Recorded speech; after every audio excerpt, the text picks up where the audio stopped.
ফিলিস্তিনের পক্ষে ইসরায়েলের বিরুদ্ধে সারা বিশ্বের উলামায়ে কেরাম আবেদন করছে যে মার্কিন এবং ইসরায়েলি পণ্য বর্জন করুন।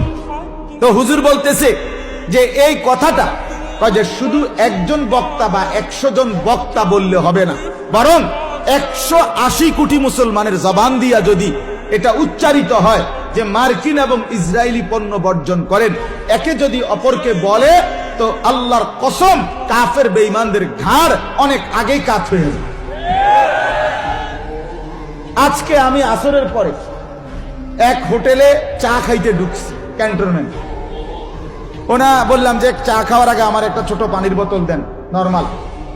প্রথম আনছে একুয়াফিনা, আমি বলছি না এটা হইতো না, এটা ইসরায়েলি পণ্য। এরপর আনছে কিনলে বোতল, এটা কিনলে একটা লেখ, যে না এটাও হইতো না। আমি বললাম তোমাকে এমনে ফানি লাইনের ফানি যেটা ট্যাপের হ্যান থেকে দুধ দাও, তো আমি এটি খামু না। এই 2 বোতল খাই নাই, আচ্ছা গেল এটা। কিন্তু ম্যানেজারে বললাম যে মালিকের নাম্বারটা, মালিকের নাম কত, আমি চিনি মালিককে।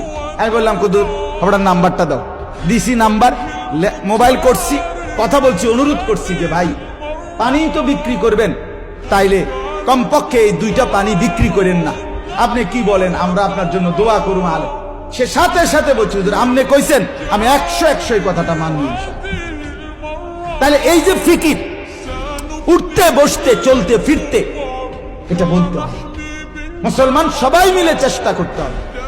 সেদিন শিশু বিশেষজ্ঞ ডাক্তারের কাছে গেছি, গিয়া কথার প্রসঙ্গে বললাম, ডাক্তার সাহেব আপনার কাছে প্রতিদিন 100-150 মহিলা বাচ্চা নিয়ে আসে ডাক্তার দেখাইতে, আপনি মুসলমান, আপনি দাওয়াত ও তাবলীগের সাথী, আমনে যদি কদ্দুর কোন এ কথার ফাঁকে ফাঁকে প্রেসক্রিপশন লিখবার ফাঁকে দিয়া যে মার্কিন এবং ইসরায়েলি পণ্য বর্জন করবেন না, হ্যাঁ করবেন, ব্যবহার করবেন না, এটা যদি আমনে মহিলা করে কদ্দুর কোন যে লাক্স সাবান ব্যবহার করবেন না, ফেয়ার এন্ড লাভলি ব্যবহার করবেন না, এরপরে পন্ডস ক্রিম ব্যবহার করবেন না, সার্ফ এক্সেল ব্যবহার করবেন না, পেপসুডেন্ট ব্যবহার করবেন না, ক্লোজ আপ ব্যবহার করবেন না, ডাব সাবান ব্যবহার করবেন না, সানসিল্ক শ্যাম্পু ব্যবহার করবেন না, দেখবেন অনেক ফায়দা হবে।